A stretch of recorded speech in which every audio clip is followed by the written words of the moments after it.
Donc un petit peu les grands éléments qu'on peut retenir de ce projet, hein, c'est qu'il n'y a pas de solution miracle pour le passage au 100% bio. Et aussi quand même dans pas mal de cas, le tourteau de soja, c'est quand même vraiment une matière première à la fin. Donc merci à tous d'avoir de référence pour réussir le passage au 100% bio. Mais on peut voir qu'il y a quelques matières premières secondaires de type tournesol, dans une moindre mesure les protagineux ou les tourteaux de cameline qui peuvent permettre, en mettant des petits pourcentages, de diversifier les aliments et de diminuer un petit peu l'utilisation de tourteaux de soja. En pondeuse, il y a un surcoût non négligeable qui sera répercuté au niveau du prix de vente de l'œuf. Donc ça, c'est quand même un élément important parce que ça sera dès l'année prochaine, il y aura une augmentation généralisée du surcoût. Donc il y a une vraie problématique filière pour les éleveurs qui vendent à des coopératives ou auto-opérateurs économiques, et puis aussi un côté consommateur pour les éleveurs qui font de la vente directe. Donc globalement, on a vu qu'il y avait pas mal de références et documents techniques dans ce projet-là. Donc n'hésitez pas, on vous a remis les liens des sites internet. Donc c'est un projet européen, mais comme je vous dis, on a développé une plateforme où il y a des traductions automatiques en français qui sont ce qu'elles sont, mais c'est que ça peut permettre assez facilement d'avoir accès à de l'information synthétique sur des choses qui peuvent être faites dans différents pays. Et donc effectivement, les choix techniques pour réussir le passage au 100% bio, ce sera selon la disponibilité des matières premières et aussi les objectifs des éleveurs en termes de performance de production et objectifs de prix de vente. Donc si vous voulez on a publié un tableau de composition chimique des matières premières biologiques, donc je vous invite à aller télécharger cet outil qui est sous forme de fichier Excel pour que ce soit facile d'utilisation.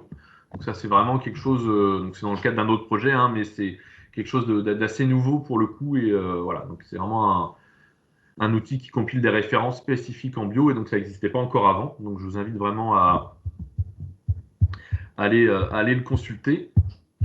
Et si, à titre d'information, parce que là, le dossier dont on vient de vous présenter, la majeure partie des résultats se termine.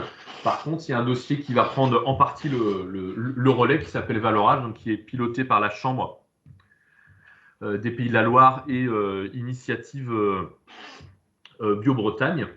Donc, il y a 3 principales actions. Donc, l'objectif global du projet, c'est d'améliorer la valorisation des parcours et des fourrages distribués pour l'alimentation des porcs et des volailles. Donc vous en entendrez sans doute parler dans les semaines qui viennent. Le projet vient de démarrer.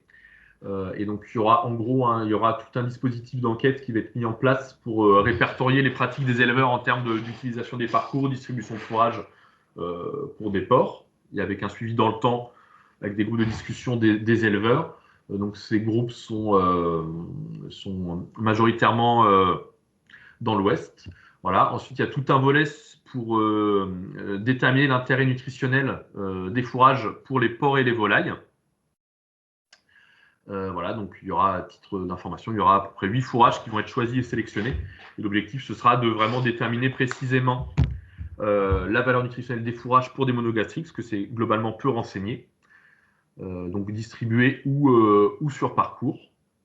Et enfin, la dernière partie, donc il y aura la mise en place d'un réseau d'essais dans des élevages commerciaux, donc à titre de démonstration. Et donc il y aura un réseau de 5 élevages en pondeuse qui vont être suivis, donc notamment par la Chambre Pays de la Loire et l'Italie. Donc l'objectif étant d'avoir un peu un retour d'expérience des éleveurs, de faire quand même des mesures et chiffrer un petit peu l'intérêt de différents aménagements sur les parcours à volaille, etc.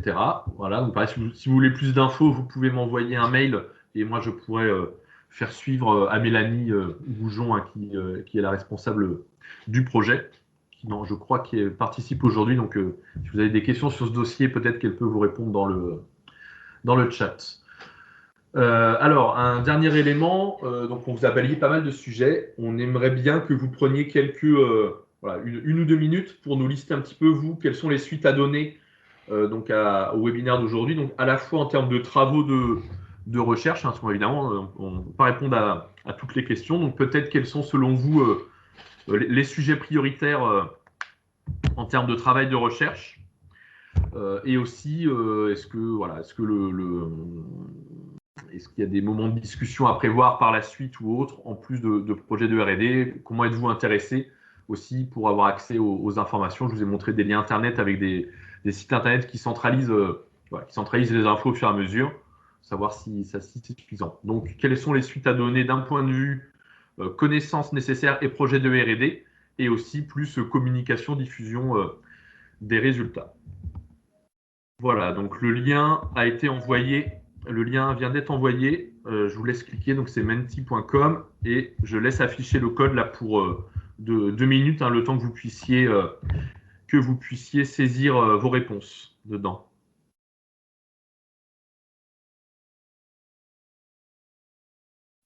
Donc menti.com, et le code c'est le 54 43 96 79.